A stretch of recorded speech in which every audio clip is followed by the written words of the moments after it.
How many of you feel like that hamster on the wheel, just trying to figure it out? You're trying everything. You've watched all the YouTube videos. You've read all of the books. You're at every motivational seminar. You watch all of the Tony Robbins. You watch all of the Gary V's. You watch all of the Alex Hermosi, but you're still in the same position, if not worse. Ladies and gentlemen, I've never met anybody who learned how to drive a car reading the owner's manual.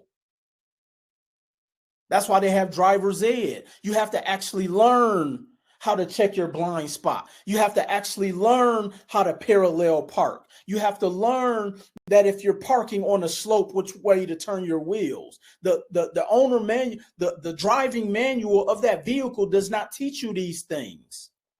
So what makes you think that you can just read a book on how to make money when you don't even know where to start? Because the positioning where you are in your life is different than the positioning in the book. You need a blueprint, not motivation of success. You need a blueprint, not theory of economics.